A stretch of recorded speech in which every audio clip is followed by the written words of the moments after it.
గుంటూరు జిల్లా Nagarampalem police station పరిధిలోని new కాలనీలో పోలీసులు కార్డన్ సెర్చ్ నిర్వహించారు. ఒరిస్సా నుండి గంజాయి తీసుకొస్తున్నారన్న సమాచారంతో పోలీసులు కార్డన్ సెర్చ్ చేపట్టగా దీనిలో సరైన పత్రాలు లేని 18 ద్విచక్ర వాహనాలను స్వాధీనం చేసుకున్నారు. ఈ సందర్భంగా గుంటూరు జిల్లా ఎస్పీ సతీష్ కుమార్ మాట్లాడుతూ నేరాలు అరికట్టించేందుకు కార్డన్ సెర్చ్ ఉపయోగపడుతుందని అన్నారు. గంజాయి అమ్మిన వారిపై కఠిన చర్యలు ఉంటాయని హెచ్చరించారు. కార్డన్ అండ్ సర్చ్ ఆపరేషన్ చేయడం జరిగింది.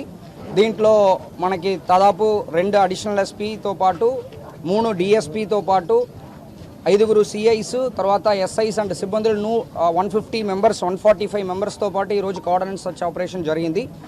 అవుటర్ ఎంట్రీ ఎగ్జిట్ రూట్స్ని ఫస్ట్ క్లోజ్ చేసుకొని ఉన్న ప్రతి ఇంట్లో కూడా చెక్ చేస్తూ ఆధార్ కార్డు చెక్ చేస్తూ బైక్ బుక్స్ చెక్ చేస్తూ గంజా సంబంధించిన ఏదైనా చెక్ చేస్తూ ఈరోజు చెకింగ్ చేయడం అనేది జరిగింది. దీని మెయిన్ ఉద్దేశం ఏంటంటే మనకి ఇక్కడ కూడా బయట రాష్ట్రం నుంచి కూడా ఇక్కడ వచ్చి స్టే చేయడం అనేది జరుగుతుంది. గంజాస్ కూడా కొంత ఒరిస్సా నుంచి వచ్చిన వాళ్ళు కూడా గంజా తీసుకొని వచ్చేసి ఇక్కడ అలాగా సప్లై చేస్తున్నారని ఒక ఇన్ఫర్మేషన్ కూడా ఉంది. దాని మేరకు సర్ప్రైజ్ చెకింగ్గా ఉండాలి కాబట్టి ఇక్కడ అదర్ రాష్ట్రంలో ఉన్న వాళ్ళ ఇల్లు తర్వాత ప్రతి ఇల్లు కూడా మనం చెక్ చేయడం జరిగింది.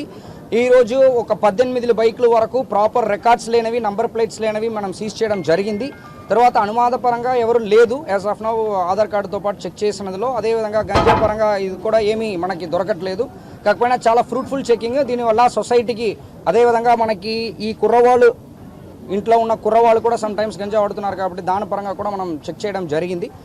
సో ఇది ఒక అన్ని గుంటూరులో ఇప్పటి నుంచి ప్రతి ఒక్క ఇంపార్టెంట్ కాలనీ మనకి ఎక్కడెక్కడ ఇన్ఫర్మేషన్ వస్తుందో ఎక్కడెక్కడ గతంలో అఫెన్సెస్ జరిగిందో వాళ్ళందరినీ కూడా ఈరోజు ఇక్కడ ఉన్న రౌడీ షీటర్స్ని కూడా చెక్ చేయడం జరిగింది. వాళ్ళు కూడా అదేవిధంగా సస్పెక్ట్ షీట్స్ ఎవరున్నారో ఉమెన్ రిలేటెడ్ క్రైమ్స్ ఎవరెవరు ఉన్నారో వాళ్ళతో కూడా వెరిఫై చేయడం అనేది జరిగింది.